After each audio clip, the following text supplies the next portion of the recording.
yen gedhe yen dewasa tan urung jabang bayi iki mung bakal ngrigon-ngrigoni. Ya kuwi anakku dewasrane anggene pepasihan kelawan Dresanala. Aku ngopeni jabang bayi iki padha karo ngingu wujuding gogor. Yen gedhe bakal mangan karo aku dhewe. Mula kang mangkono sing gedhe pangapuramu jabang bayi. Swargamu mapan ning Kawah Candra Dimuka jabang bayi. Apa anakku kudu kepiye?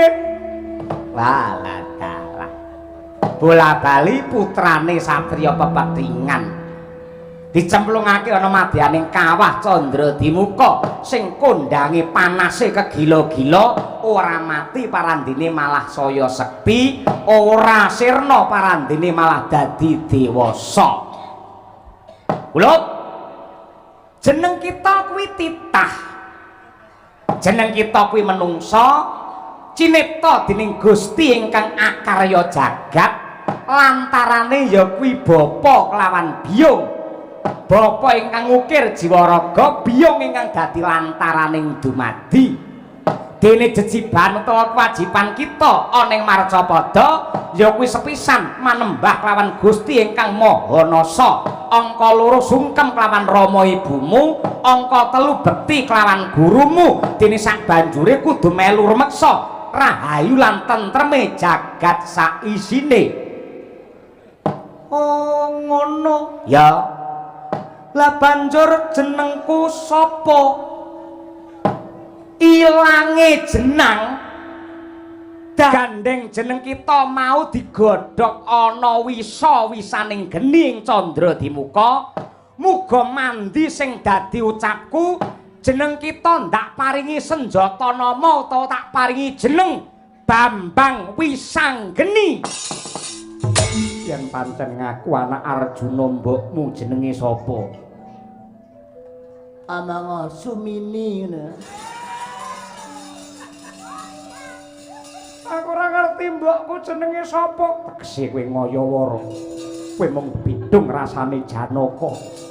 Janji ora minggat aku tega mecah sirahmu. Apa aku wedi karo kowe? Dinga sing dadi wono. Janaka aja nger.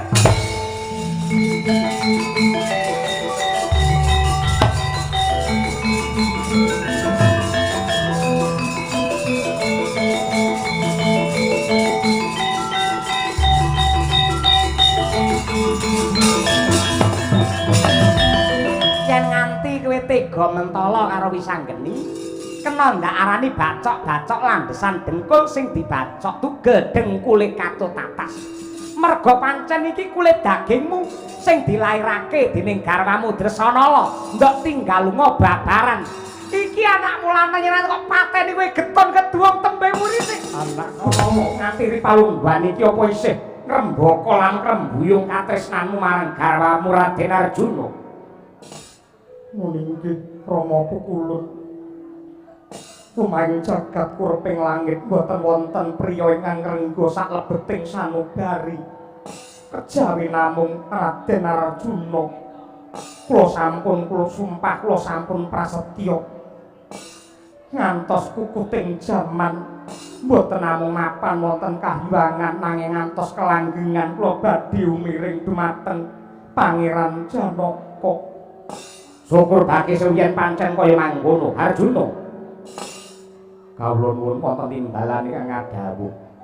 Apa isih ngrembaka gedhene katresnanmu marang Dresanala? Aduh, Rama Pukulun. Menawi kirang pitados kalian kasetyaning manah kula monggo kula aturi bengkah dada kula. Mendhet jantung kula ingkang ngrengga saklebeting jejantung inggih namung mustikaning nala. Mutiarane gesang kula nenggipun Yayi Batari Dresanala. Arjuna wonten dawuh.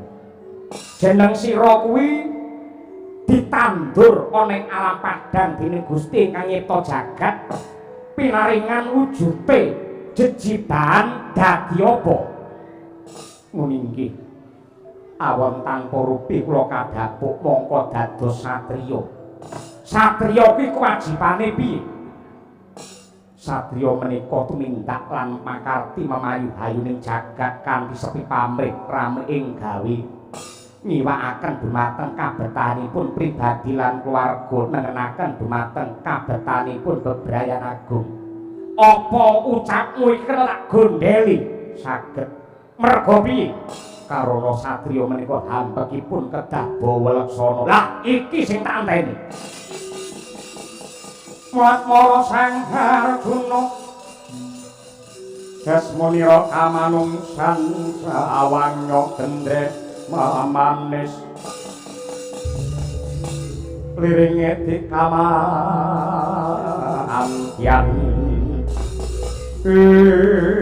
Arjuna wonten dawuh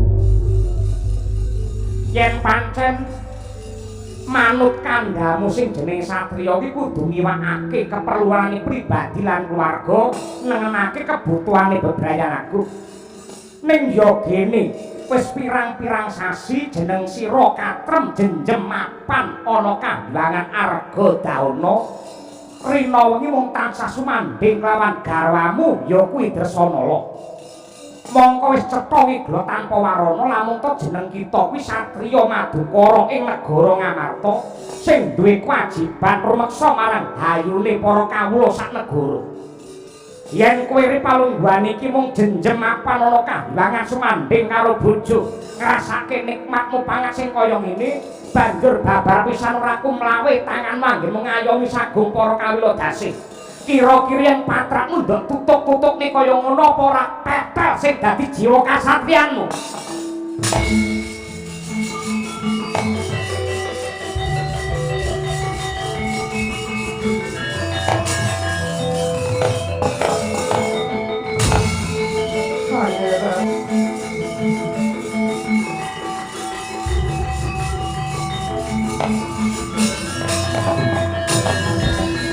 Langning kalang barak lara pandam wontar tinon ler kekunang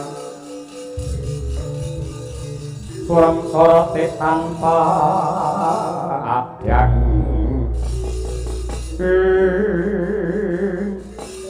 Kanjeng Rama ulun mestinipun paduka pirsa bilih ripalungguhan samangke kula nedeng bobot pitung candra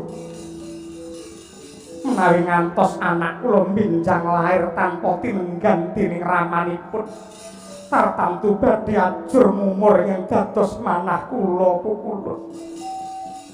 Dresanala kita kandhani. Dina iki kahyangan gunjang, kahyangan geger.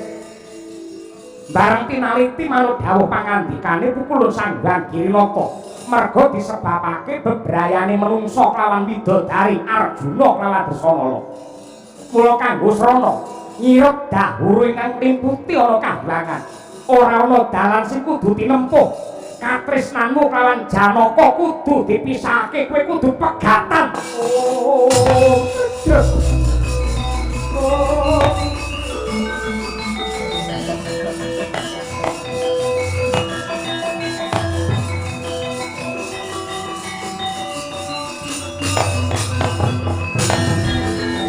Dene sarati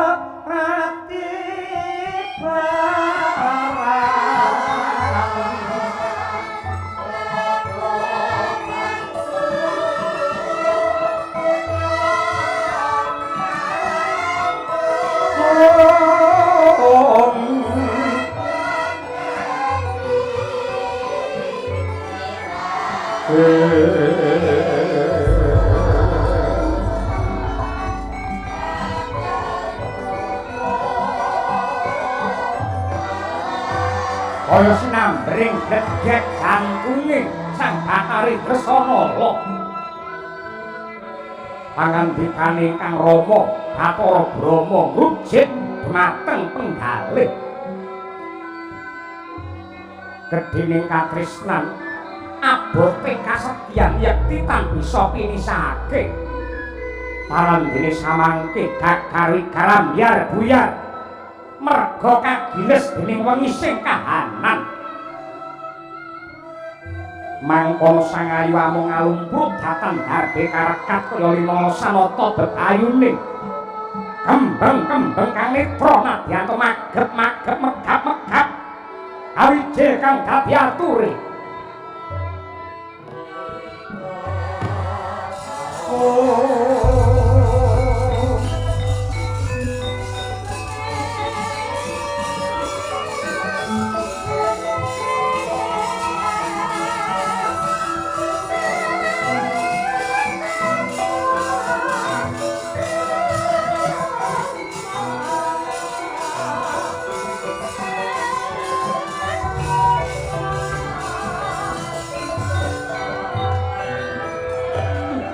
Kanjeng Rama kukul tetewa kejem sarta wengis lampane ngakedah kula santri nadyan kados pundi kemawon paridasan donya menika kiamat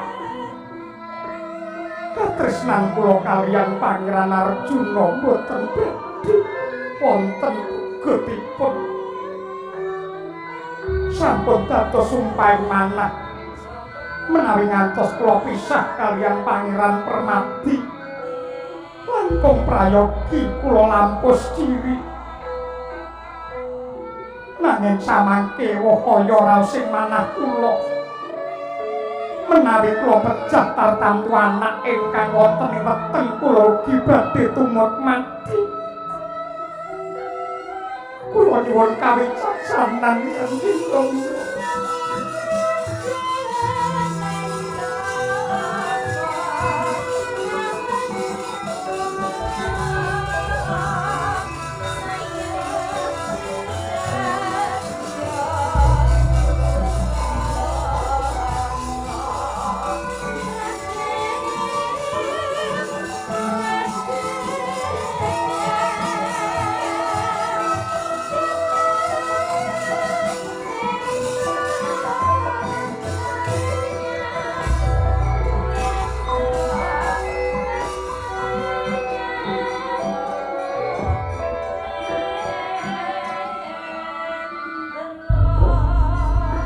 Dasanala yektine tanpa beda lawan jeneng kita rasaku ya abot ning endi wae sing jenenge wong tuwa kuwi mesti kepengin ngerti karo anak putune mulya wibawa uripe tentrem ning sepira ta kekuatane wong tuamu si Brahma iki mula kowe sing pinter gawe mareming rasa merga yen kowe gelem kurban tumrap lelakon iki dadi srana tentreme Kahyangan Suralaya lan kowe aja kuwatir kowe aja sumelang rasamu saklungane bojomu Arjuna bakal ana piyayi sing saguh ngayomi lan ngopeni kelawan anakmu tur panjenengane dudu wong saudon saurupan Narendra Agung saka Tunggul Malaya putrane Rama Pukulun Giripati ya kuwi Prabu Dewasrani sing bakal malakrama sliramu boten kula mboten saged nampi Nala tresana manupayana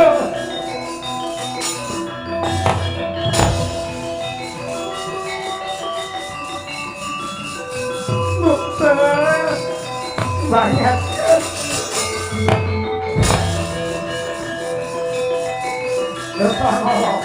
no mandeka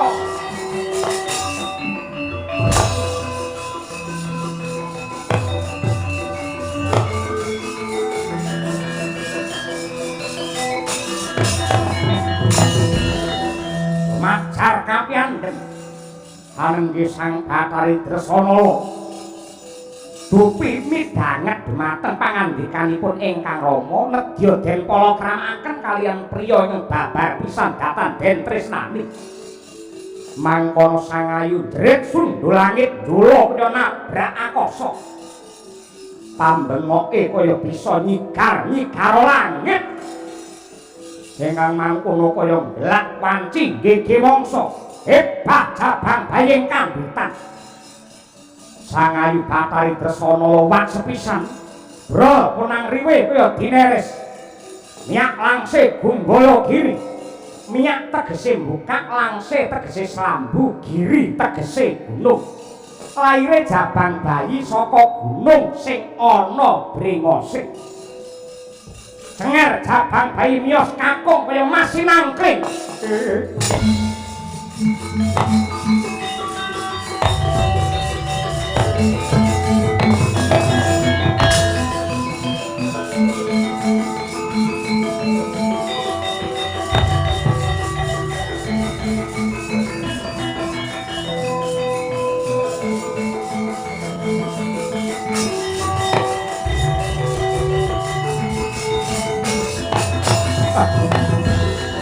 Kowe malah babaran, kowe malah nglarake Dresanala. Anakmu lanang ganteng gedhe pangaribawane kaya ngene.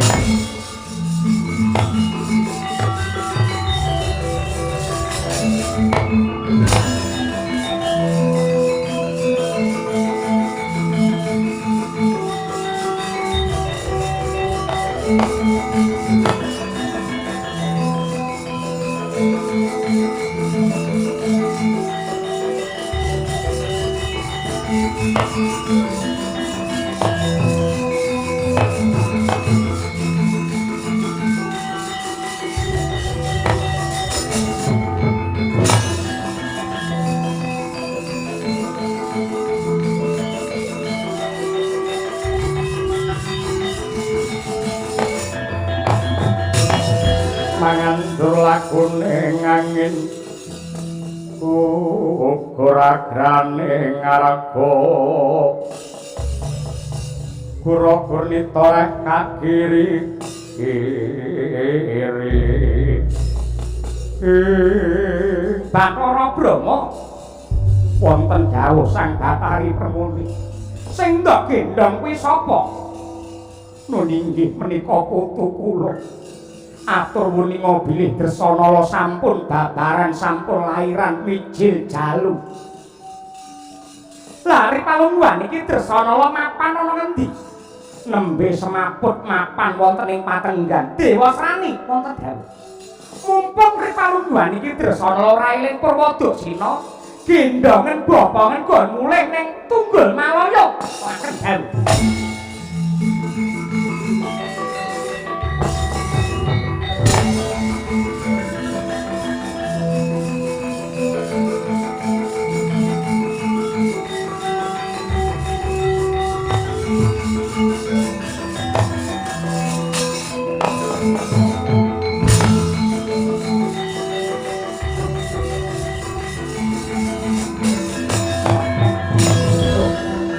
Kula mboten kawratan menawi anak kula kaboyong wonten ing Tunggul Malaya.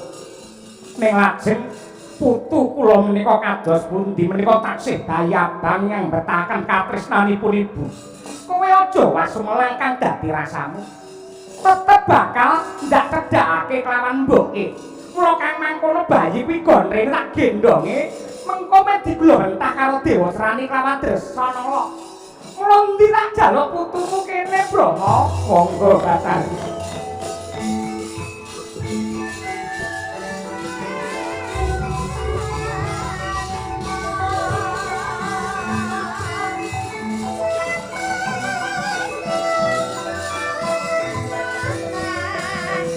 Kalau berlaku mengelakak lebih paling oseng itu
yen gedhe yen dewasa tanurung jabang bayi iki mung bakal ngregon-ngregoni.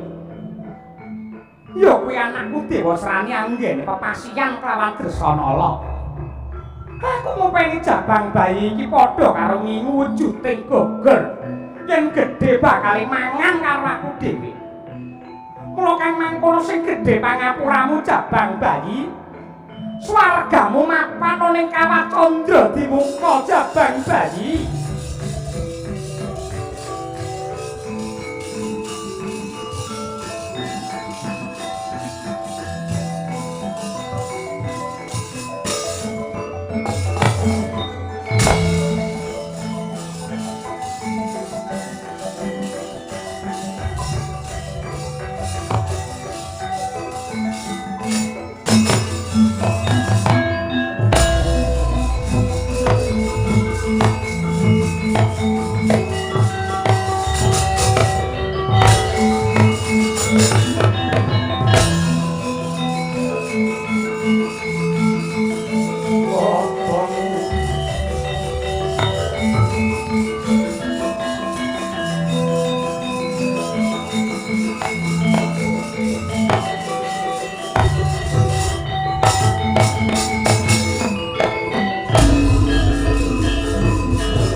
Kelakuane para dewa lan widodari kahyangan. Ran duwe rasa pangrasa ing atase jabang bayi abang sing tanpa dosa karo durga dicemplungke ana madyaning candra dimuka. Tujune kok konangan karo kamituaning dewa. Kamituwa iki pancen rekoso gaweane Rena-Rena gaweane abot dikongkon karo lurah ning bengkoke ning padolan terus iki kamituwa. Muga-muga isih dinangkung dening Hyang Agung. Cobrak golekane tak entase jabang bayi, Mas.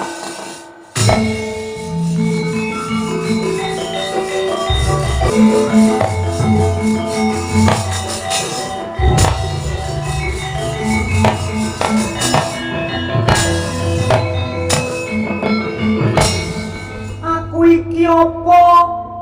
Aku iki sapa lan aku kudu kepiye? Walah dalah. Bola-bali putrane satriya pepatringan. Dicemplungake ana madyaning kawah candra dimuka sing kondange panase kegila-gila, ora mati parandene malah saya sepi, ora sirna parandene malah dadi dewasa. Kula jeneng kita kuwi titah. Jeneng kita kuwi manungsa cinipta dening Gusti ingkang akarya jagat lantarane ya kuwi bapa kelawan biyung. Bapa ingkang ngukir jiwa raga, biyung ingkang dadi lantaraning dumadi.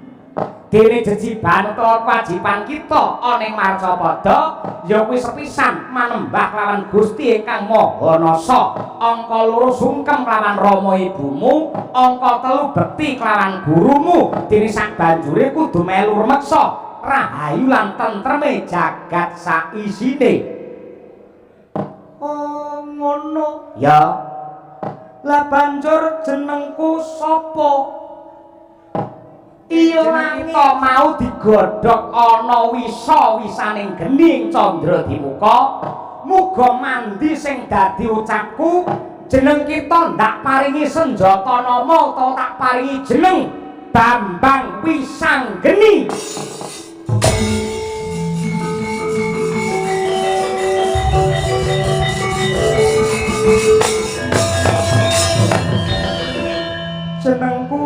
Bambang Wisanggeni ya Muhammad Wisanggeni Jayaningrat muga mandi sabdaku besok lamun ta kowe sunat utawa supit muga-muga ditanggapake dalan sing gandengke sak donya baguse sak donya tanpa ana cacate ya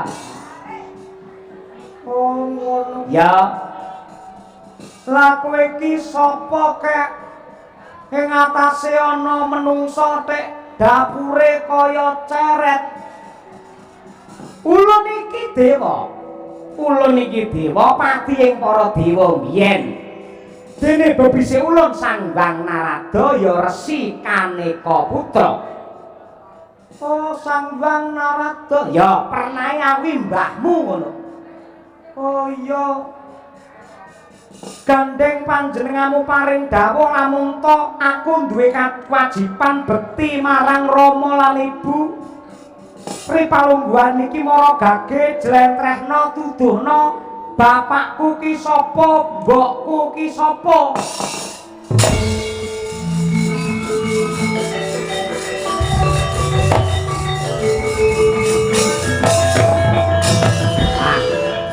yen jeneng kita pengen ngerti pakmu sapa mbokmu sapa kowe madhep mrana madhep rene ya terus sawangen ya ana dewa papat sing ngedhep meja cendhek dewa papat ngedhep meja cendhek kae lagi ngopo kae lagi domino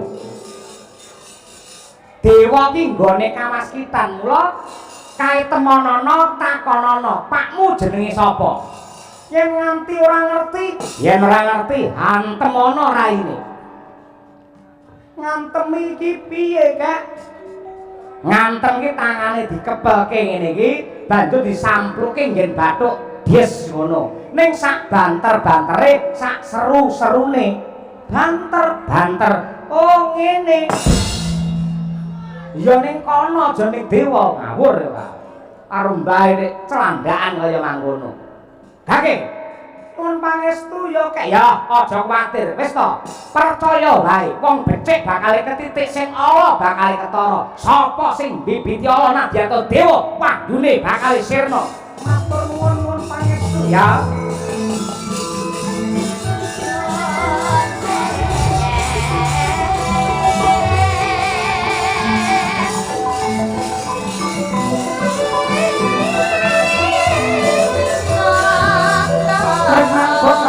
aku putih dan kawangi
teko dhisik.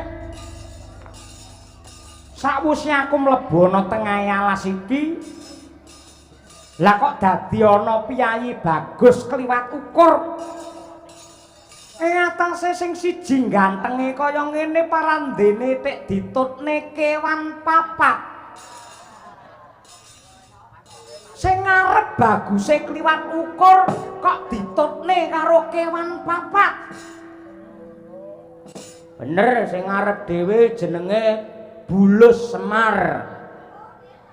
Sing nomor loro tikus gareng. Sing dhuwur iki wedhus Petruk.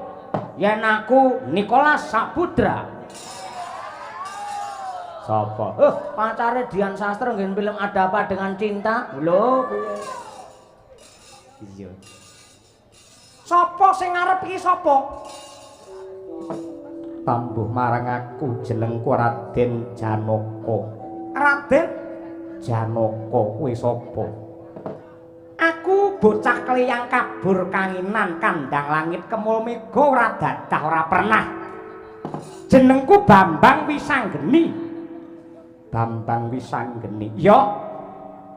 Ana wigati apa nemoni kelawan aku?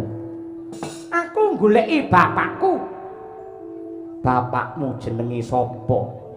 Mau wis tak eling-eling bareng aku ketemu karo kowe kok njur lali yen kekasihmu mau sapa? Aku Raden Janaka.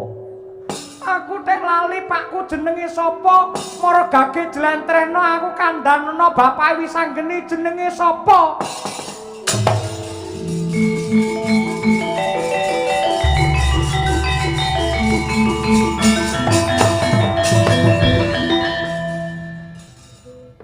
Iki mau sing jenenge Bulus Semar. Senes. Nami kula Imam. Imame para Panakawan telu niki. Oh, ngono. Wis tuwek rambuté disemir. Men ketok gaul. Gaul piye? Iso gauli apri lambene. Malah muni sing ora-ora.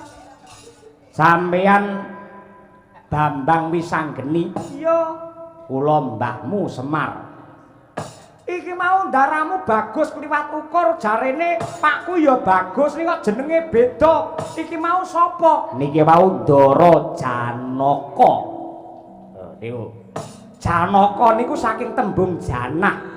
Janah niku tegesipun Suryanto. Surga. Surga. Pakku nang endi ya, Mbah? Ha, jenengan wae ora ngerti kok takon kula. Niki wau ndara kula Janaka niku lagi susah, lagi sedih. Mang takoni ngoten niku marai budreg janjane. Sampeyan niki wae mboten diajar, mboten dijempalani kalih ndara kula pun bejo. Kula niku lek ngerih-ngerih ling lipur sampun dangu, malah sakniki nesu melih mergo jenengan. Kebangetan tenan. BW apa? Bambang Wisanggeni. Disingkat lak BW. Lah kowe sapa? Kula NG. NG apa? Nolo Gareng. Nika kanca kula mburi nika pinter ngrawit merga nika pancen ngefan kalian NS. Niken Salindri. Narto Sabda ngoten niku. Kula pun gareng kula jane welas kalian jenengan ing ngatasi anak goleki karo pake kudune wong tuane sing goleki. Kula mesake kalian jenengan nggih pripun melih nyatane jenengan pake jenenge sapa wae lali rek. Lah iya aku babar pisan ra kelingan nek. Lah nggih mila saking menika aja nambah-nambah sedih Ndara Janaka. Ndara Janaka sedih, kula piyambak nggih sedih. Kula neme getun iki wau nembang lintang semore getun ngoten niku.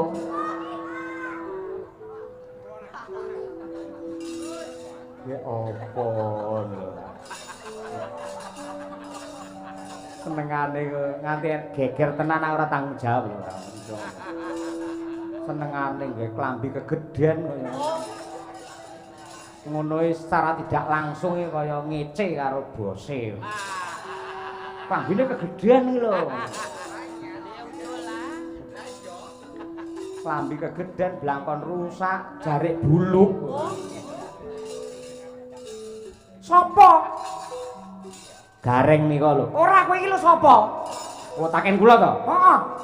Nggih, nami kula pun Petruk. Petruk Suragendela. Wah, Suragendela. Nggih, Bangograna. Bangograna. Lincak Semita. Lincak Semita. Mangkok dikrama. Mangkok dikrama. Sendok dimeja. Sendok dimeja. Angkring. Kowe iki jane wong apa begakas warung? Mlumpuk nang kene ora? Nggih. Omahmu ndi? Dalem. Omahmu ngendi? Kula ngulon. Matur sing kula ajeng napa? Pengen endi kula terke? Kula gur mlayu kendaraan 180 kulino kula niku. Ora aku goleki bapakku, aku jane wis dikandhani. Ning bareng adu arep nang kene kok njur lali pakku jenenge sapa? Inisiale napa? Ngarep dhewe hurufe apa? Aku babar pisan ora kelingan. A. Utu. B. Utu. C. Tutu. E. Edi. Awet ora. Wong demes anteng kaya ngono iso digarap ora. Salah e. Ndek bengi jarar metu pujangana Mbak ora. Aku siap ngak-ngek nalika dur prese. Pun mriku kula nggih bingung dhewe ngrasakne jenengan ndara kula nesu sanget nika. Ora takon sing ora mutu ngoten niku. Ndara Wasion Ganiun. Kok Wasion Ganiun? Zamane asline Wasion Ganiun. Kowe sapa? Nami kula Gong BA. BA ki apa? Bakul arit. Sik, sakniki mangeling-eling Pak jenengan sapa lek ponokawan Pak nika telur enek sing telaten Gurpura. Sinten jenenge? Aku babar pisan ra kelingan. Tak pancing. Aku ora nggawa cacing. Tegese tak pancing babakan rembukan kok cacing-cacing ora. Kira-kira Pakmu piye dedeke piye? Kok dedeke piye aku ora tau pethuk. Mung kondange bapak kuwi bagus. Omahe Jati Malang. Aku ora ngerti omahe ngendi. Seta. Mang cethake wilayahe ngendi, omahe endi, satriya ngendi ngono mang cethake. Aku babar pisan ora kelingan. Lah sampean jenenge ra ngerti, alamate ra ngerti, kene saya bingung. Mergo lek kula melu bingung ngene iki, ndara kula melu bingung cilaka nih. Wong sak rombongan iso diseneni kalih Ndara Arjuna. Sik. Kowe ngucap apa? Orang sing ngucapke mau apa? Nyebut jenenge Ndara kula. Ndaramu jenenge sapa? Lho, wong kondange jenenge akeh. Ya toh? Janaka. Liyane Permadi, terus Kuntadi, Mahabau, Kariti, Kumbang Mara, Kumbang Ali-ali. Liyane kuwi sing mau ndok sebut mau sapa? Ora enek ya kuwi tok. Ndara Arjuna. Ha iki. Iki. Sing kok sebut lagi wae ku lho. Sing ning lambemu ku lho. Sapa? Ayo. Daramu disebut jenenge siji-siji. Siji. Loro telu papat sikil gedruk. Jenenge ndaramu siji. Ndara Janaka. Loro Ndara Permadi. Telu Kumbang Ali-ali. Papat Anaga. 5 Mahabau. 6 Bau mulut. Aja dlawanan kaya ngono kowe. Rungokno. Ndasku kocak kok tutuki ngene lho. Rungokno. Ini malah kelingan wong omah aku ngerti ra? Ndara Arjuna lho. Ha iki lho. Iki lho. Sing ning lambemu lho.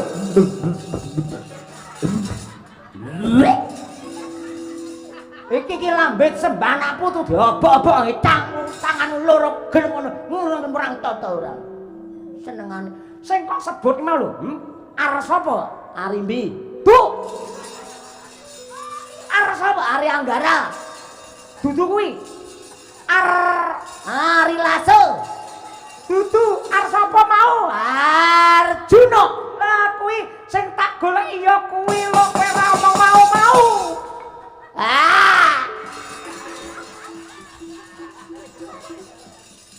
Dus anu Gus.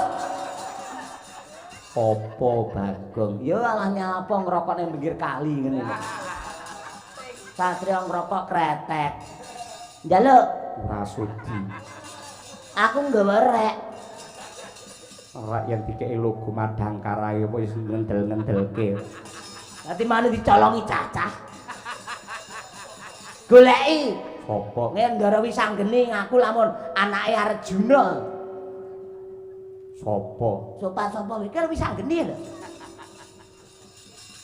Rasa gorono mosok pentas nggo rokok. Tapeke. Iya. Kowe ngaku lamun to anake Arjuna. Kowe sing ngukir jiwa ragaku, aku kudu nyembah karo kowe, Bapak. Kusik. Yen pancen ngaku anak Arjuna mbokmu jenenge sapa? Amang Sumini ngono.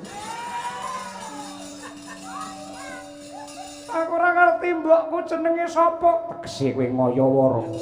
Kowe mung bidung rasane Janaka. Janji ora minggat aku tega mecah sirahmu. Apa aku wedi karo kowe? Dina sing dadi wono. Janaka aja ngger.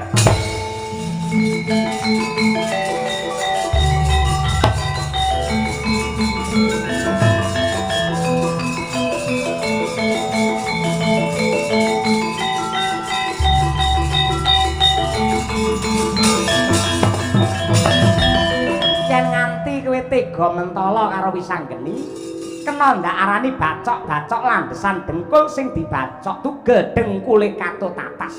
Merga pancen iki kulit dagingmu sing dilairake dening garwamu Dresanala, ndok tinggal lunga babaran. Iki anakmu lanang yen kok pateni kowe geton keduwong tembe murine. Anakku.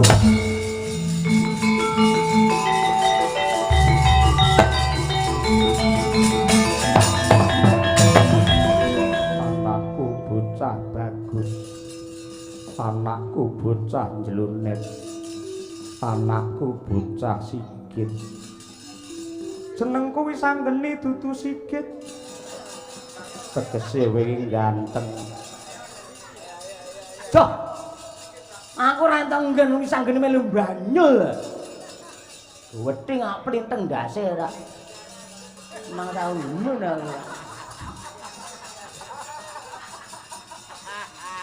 Pripun ta, Den? Bagong, Pripun? iki anakku tenan. Kok iso? Patutan karo mbokne iki ya kuwi Dresanala, ngerti? Kepara nyata.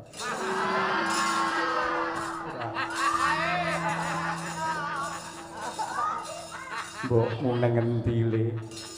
Aku ora ngerti mbokku ning endi. Nah, yen goleki mboke bocah iki, kowe njujuka ana negara Tunggul Malaya. Nalika lairan si Dresanala semaput, digawa digendong dirudok paripeksa karo jenenge Dewa Srani.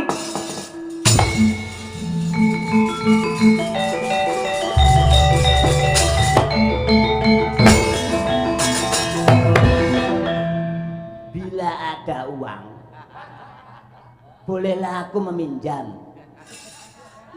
Guneman apa ora dong aku?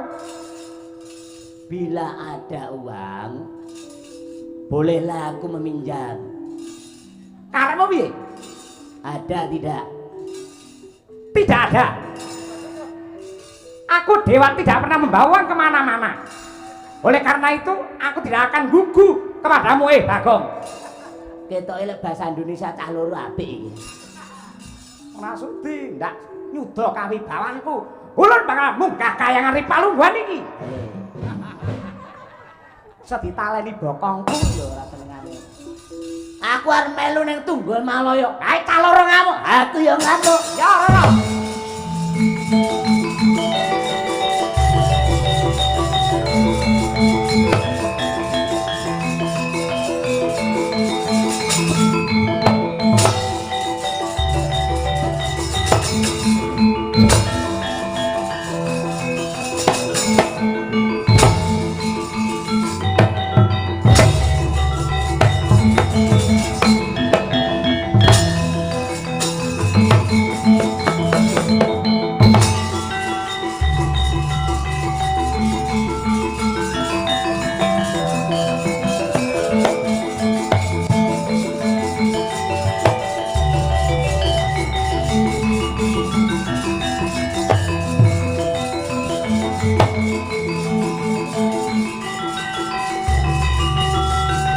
ing langit kelap-kelap katon lir kincanging alis risang mawe gandrung kaparang kadulu ukir moyak maye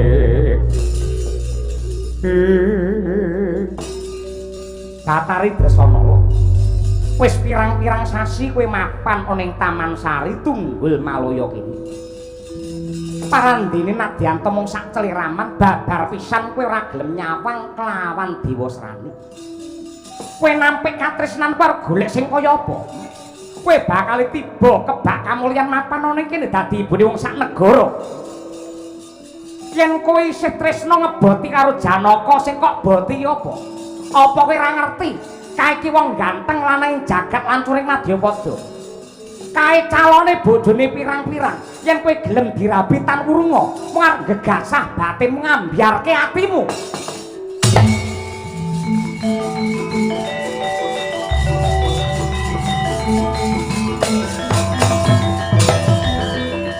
Dewa Srani wong kang kaya kowe tembungmu mawa wisa kaya racun ingkang bisa gawe pepati nanging ripalungguhan iki sing ngadeg jejeg atiku tulus suci tresna marang Pangeran Janaka yen nganti kowe murang tata wani nyinggol busanaku bakal ndak obong kowe nyinggol kulitku bakal ndak besek kowe wani nyinggol lan uga ngruda peksa lawan aku luwih becik tak entengke patiku lambene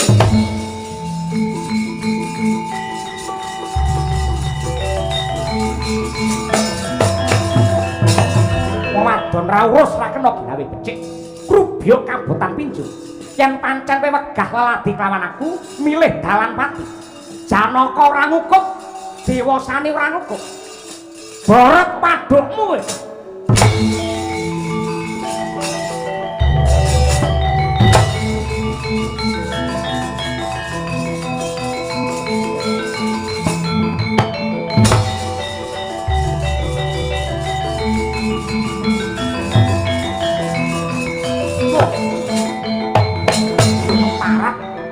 Janaka dasar para nyata wong lanang bakal tuwuh kaneksane lamun to dijawab bojone dijarek anake ora minggat tibane pusakaku brodol ususmu yen nganti brodol tak tambali nganggo druwan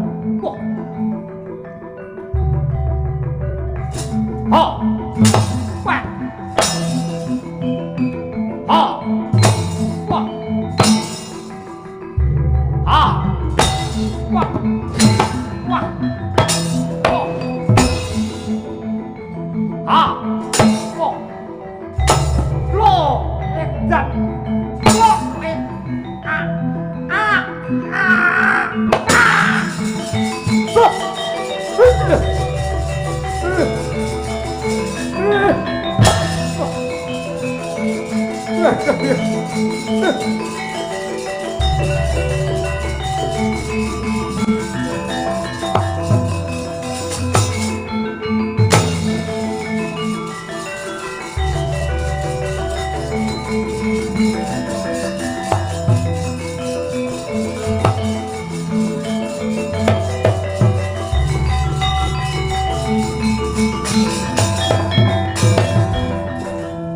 ngaturake panuwun ingkang tanpa upama Pangeran rina wengi nadyan aku mapan ana ing cengkremaning baya mung tansah memuji muga-muga jejantunging atiku ingkang nyelametake kabeh wis dadi kewajibanku kok pirsa yen aku ana kene dawuh Ibu Kulun Bathara Narada banjur tindak rene karo sapa Pangeran bebarengan karo anakmu lanang anakku wis lair aku rong nate ngerti wujude kaya apa kledan-kledan cahe teko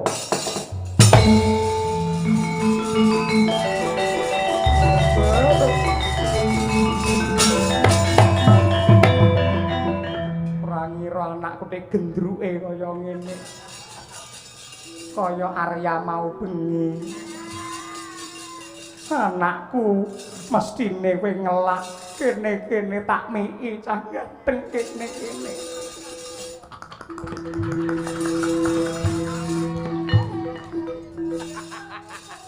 Nyapa to, sing ngemike ikhlas kari nyawang ribet nyapa.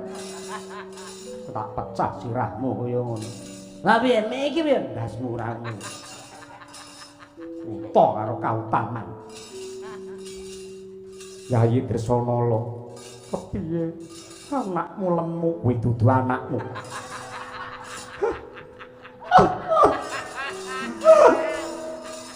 Layak tak kon meok digel-gel. Ambune remason.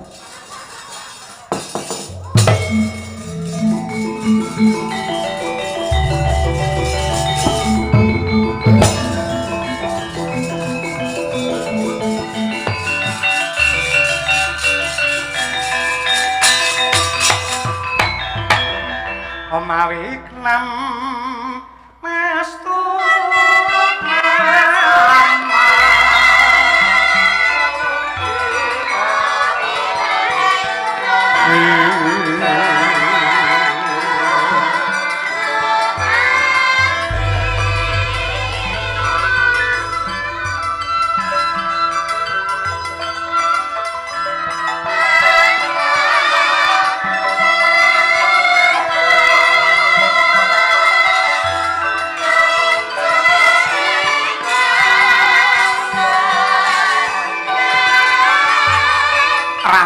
ramyang jagat petak moyo-moyo jagat ulon yakti dudu sunari surya candra ndarum yang kartika nanging gumelaring kahwangan ngundarandir bawana yen kahwangan alang-alang kumitir kono Jawata ingkang wujude putran benta gedhe pangaribawane mawa cahya hanengge sanggang padha wenang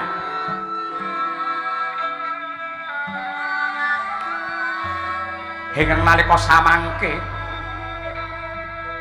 katungka sawanipun ingkang wayah Argadahana nenggih Bambang Wisanggeni ingkang repepeh manembak Manguswapada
Jahniya ning talaga kadi langit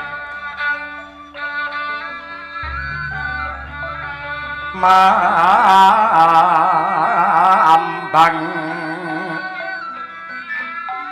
tanpa sulan upamaneka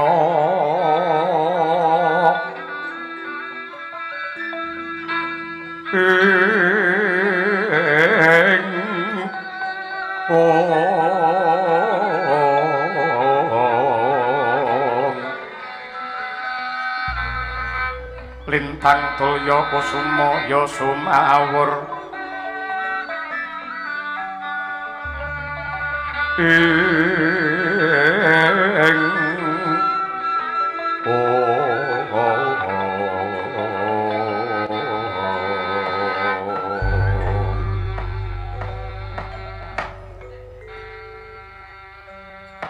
Astungkara sidam sekaring bawon langgeng ulun waspadake ingkang munggah ana kahyangan alang-alang kumitir putu ulun Arga Dauna Bambang Wisanggeni padha winantu Basuki anggenmu prapta kula nun inggih yang ulun awit saking berkah pangestu paduka wilujeng niskalane ring sambika langgen kula sowan sembah pangabekti kula mawan tuwa konjuk sandhap cenila paduka sang adi bukulun. Iya Wisanggeni ndak tampa gawe bombonging rasa. Sumengko pengawak bojro sigra kang mawa gita semune nggembel kelawan wigati. Ana apa nggir Wisanggeni? Aduh, Eyang Pukulun. Nyuwun pangapunten. Menawi para sata Kurawa tansah ngumbar dumateng murka, nyebar dhateng kerusakan menika sampun dados watak wantunipun. Nanging kula rumaos gumun setahun jembleng sarendeng ing atasipun pakartinipun Kurawa nista kados mekaten parandene wonten Brahmana sepuh ingkang anggadhahi kadigdayan ngidap-ngidapi ingkang ndekengi wonten sakwingkingipun para sata Kurawa. Mongko ripalungguhan samangke kesangeten nenggih wa Prabu Duryudana anggenipun ngidak dumateng rasa kamanungsan tumrape para kawula ing negari Ngastina parandene patrapipun wa Duryudana kados mekaten kok dipun ombyongi kalian pendhita ing naminipun Resi Manik Sasmita. Bab menika andadosaken tuwuh tandha pitaken mila kula sowan wonten ngarsa paduka Kanjeng Hyang Pukulun. Hong ilahi ngawik namastu namasidang Wisanggeni Wuruhanana. Jeneng kita aja gampang kaget lan gumun mulat gelaring lelakon lan sipate para menungsa. Merga kabeh mau yektine nyakra manggilingan anut lawan lakune jaman. Kulub yektine jaman kuwi dipérang dadi papat ya kuwi jaman emas, jaman perak, jaman tembaga lan jaman wesi. Ingkang sepisan ya kuwi jaman emas iku anane mung tentrem lan rahayu. Racake sipate menungsa isih tulus lan suci, durung kalepetan kamurkan lan dosa. Mula anane mung bagya lan mulya. Ewadene sakwise jaman emas sumisih ganti jaman perak. Kautaman isih ngrembaka nanging angkara murka nadyan mung sithik wiwit ana. Sakwise sumisih jaman perak banjur ngancik jaman tembaga. Antarane kautaman kelawan kanistran bobote timbang. Tegese ning endi ana kautaman ya mesti barengi tuwuhe kamurkan. Dene ingkang angka papat ya kuwi jaman wesi. Kautaman wis kegiles dening kanepson lan kamurkan. Manungsa ngakune ya mangeran karo Gusti nanging sejatine iki mung dinggi kudung lan amping-amping anggone mangeran marang donya lan derajat pangkate. Nanging ngene ya Wisanggeni, gandeng laku ning jaman iku nyakra manggilingan kaya dene ubenging roda. Mula yen jaman wesi wis sumisih bakale bali marang jaman emas meneh ingkang kebak kamulyan. Nadyan to lumakune jaman kaya mangkono yektine kabeh mau gumantung menungsane dhewe. Merga pangeran ora bakal ngowahi lelakone titah yen titah dhewe ora gelem gumregah anggene ngowahi kelawan nasib. Ewadene suwe lan orane lakune jaman papat mau ditemtokake dening titah kari menungsane pengin jagat iki rahayu apa pancen ngejak rusak-rusakan. Sing gunggung kumpule lakune jaman mau diringkes dadi sedina sewengi. Lakune jaman diringkes dadi sedina sewengi tegese yen bengi kahanane saya peteng lan dedet mesti wanci awan enggal tumeka satemah dadine padang tetrawangan kebak ing reh kamulyan Wisanggeni. Caritane satriya linuwih kang mardi mring kautaman tan pegat mring pangestine ngesti hayuning kayun pinesu tapa brata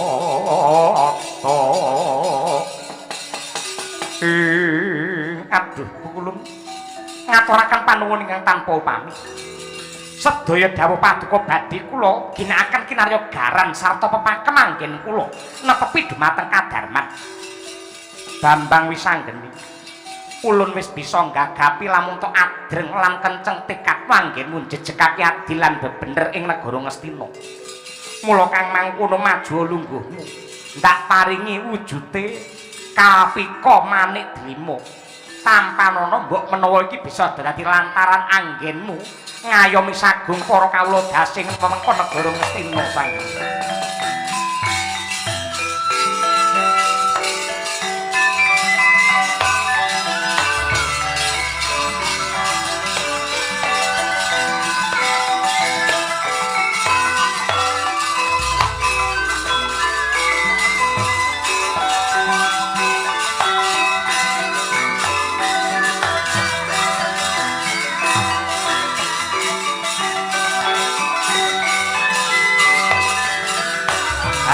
Ayu langkah, ayu sanggeng.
Mangka anggrus-rusa sumbar lindhu ketara bumi gunjing ora mudar-mudar ora kapok-kapok kowe Bambang Wisanggeni.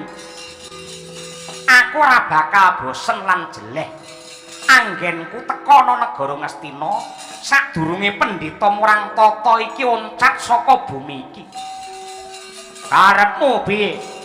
Rawe-rawe rantas malang-malang ndak tatas. Nadyanto iki brahmana sing kudune dipundi-pundi lan diaji-aji. Ning gandeng kowe melu ngumbar kanepson. Ripalungguhan iki aku sing bakal ngajar karo kowe. Njaluk getakne apa piye kowe, ha?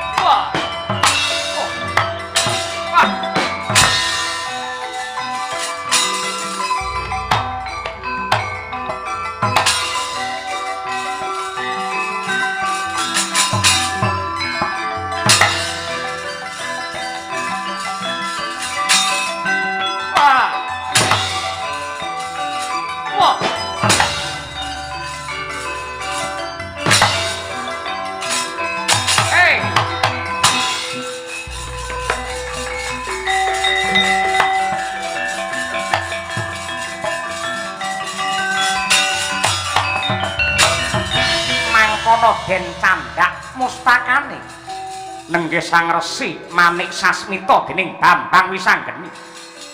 Den sampluk mawi asta ingkang wus ngregem ali-ali Manik Blima. Mangkono kobar dadi awu babar Sang Hyang Girinata.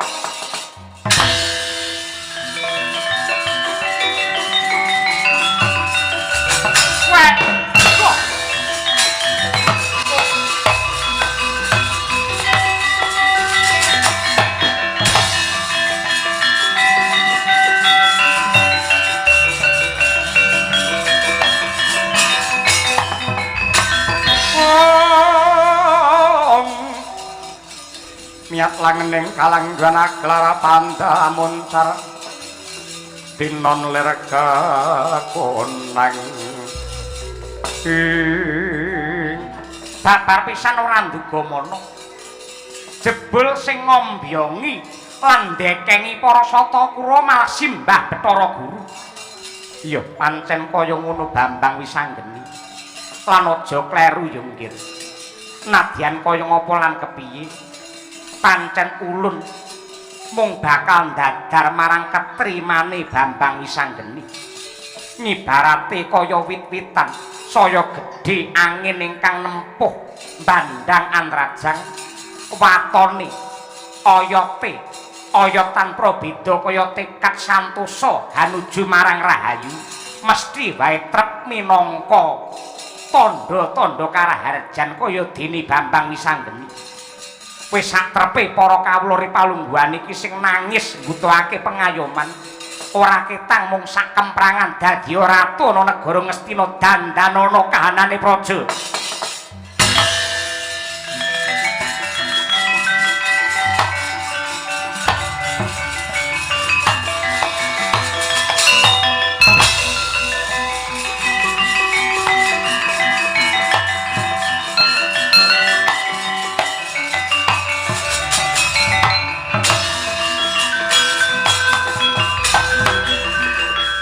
Jeneng kita wis abusana kaprabon nganggo tetenger utawa jejuluk Prabu Darma Wasisa sing tegese anggenmu makarti tansah gedhekake kelawan dharma.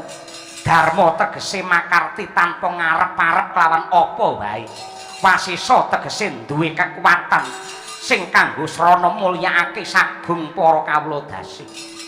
Samu barang sing wis ndok cekel gunakno kanggo ngayomi wong cilik.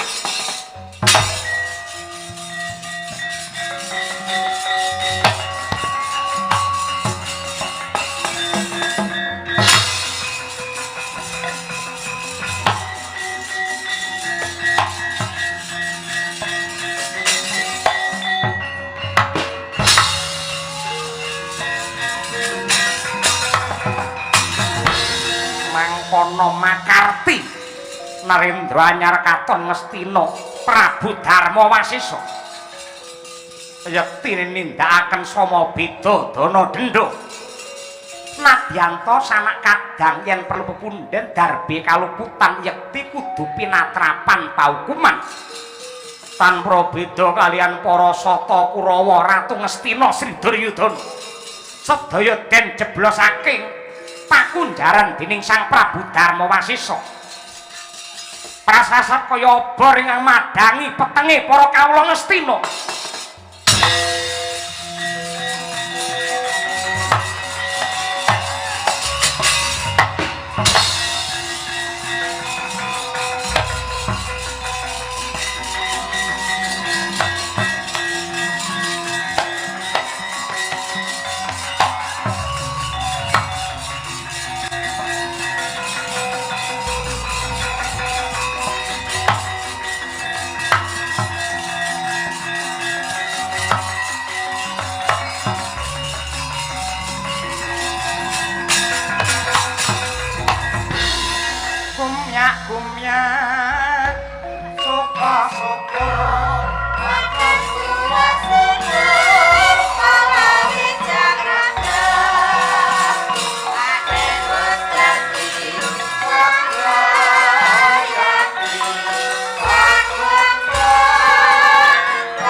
Lanang Bambang Wisanggeni ingkang jumeneng nata ana negara Ngastina. Iya Kanjeng Rama aku nyuwun pangestu. Lan aja nganti kleru anggenku dadi ratu ora mendem karo kelungguhan raedan karo jabatan. Nadyan mung sak kemprangan aku kepengin nata negara iki mulyake sagung para dasih. Ah niku panggayuh ingkang luhur. Tur dasaripun kanestan kamurkan ingkang dipun tindakaken dening para sata Kurawa samangke Duryudana lan adi-adinipun sampun mangcemplungaken wonten madyaning paukuman utawi pakunjaran. Mila mbuh sesasi rong sasi setahun rong taun sampeyan yen dadi ratu mesti kula dukung.